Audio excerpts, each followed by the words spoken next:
Hello, primary class. This is Miss Daniela, and I'm going to be reading you our story corner. And this one's another part 1 and 2, I believe. This is part 1, Florie's birthday party. Florie Swift was excited. She would be 8 years old the very next day, and her mother had promised that she could invite 6 of her friends to her birthday party. They could come for lunch and stay all afternoon. "Have you invited your 6 friends to your party tomorrow?" her mother asked the day before the party. When Florie said that she hadn't invited them yet, Mother was surprised. May Miss Ann go with me this afternoon and invite them?" Florie asked her mother. "The friends I'm going to invite don't live very far away." Miss Ann was a lady who lived with the Swifts and helped Florie's mother with the housework. Mother said that would be fine. Miss Ann knew that most of Florie's friends with whom she played lived in big houses on the next street. She was surprised when Florie turned in another direction. "Aren't you going to invite the girls you usually play with?" she asked.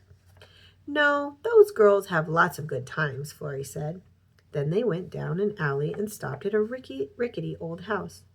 Florie opened the door and went up the flight of stairs. Florie knocked on a door. "Please come in," they heard a weak voice call. Florie opened the door, and there they went into a room where a lady was sewing a dress. The lady hugged Florie, and the little girl, about her own age, eagerly held her hands out to Florie. "This is Mrs. Gray, who sews for Mother sometimes, and this is my friend Mary," Florie told Miss Ann as she introduced them. "Mary is blind, but she has already learned how to knit." Then Florie turned to Mrs. Gray. "Would you permit Mary to come to my birthday party tomorrow, Mrs. Gray?" she asked. "Miss Ann will come in with our car to pick her up."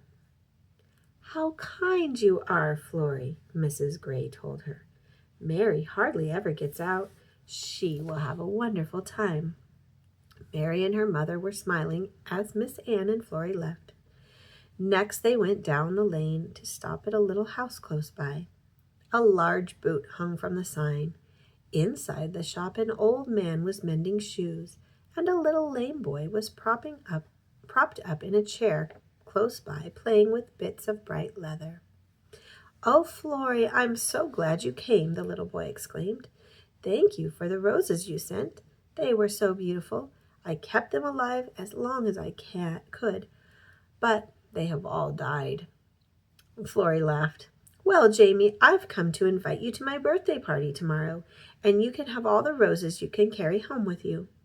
Jamie looked at his poor crippled feet and his crutches.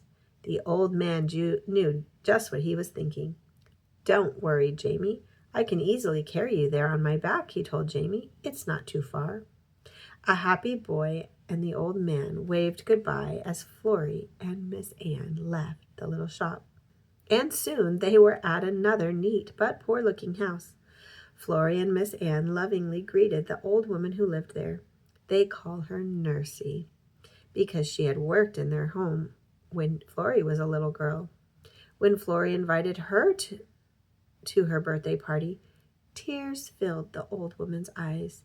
"To think that you remembered old Nursey," she said as she smiled through her tears, "and promised to be there." To be continued.